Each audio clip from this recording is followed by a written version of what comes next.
ఏం మాట్లాడాలా అట్లా అర్థం కాల. ఫస్ట్ టైం ఎట్లా మారుమూల గ్రామంలో బతికేవాడిని. ఊరు ఫ్యామిలీ ఏదో డ్రైవర్ ఏదో షాప్ పెట్టుకోవచ్చు.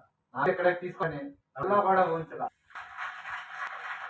వాడు పుట్టినప్పటి కానీ సో ముద్ద మాకు తెలియదు. ఆ రోజు మా పరిస్థితిని బట్టి మా సంస్థని వాడిని ఏ రోజు పక్కన పడుకోబెట్టుకోవడం కానీ లాలించడం కానీ ఎక్కడ తీసుకెళ్ళడం కానీ ఏ రోజు అందులో మేము పెట్టుకోదు.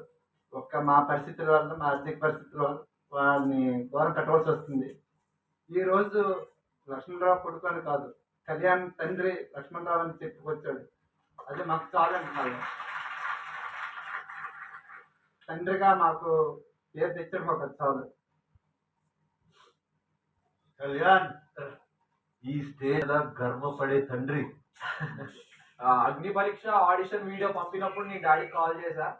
నాగార్జున సార్ పిలుస్తున్నారు స్టేజ్ మీదకి వస్తావా అని అడిగాను నేను. ఈ రోజు అది డ్రీమ్ కంప్లీట్ అవుతుంది. చాలా సంతోషం. బాలు నువ్వేం మాట్లాడదాం అనుకుంటున్నావు? తమ్ముళ్ళు వచ్చాను. బాలు నువ్వేం చేస్తావు?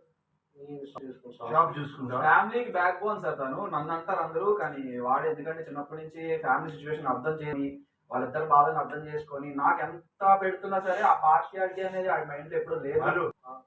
మీ షాప్ దగ్గరికి ఇప్పుడు జనాలు వస్తున్నారా? చాలా అడుగుతున్నారు, వస్తున్నారు. చాలా ప్రౌడ్ గా ఫీల్ అవుతున్నారు.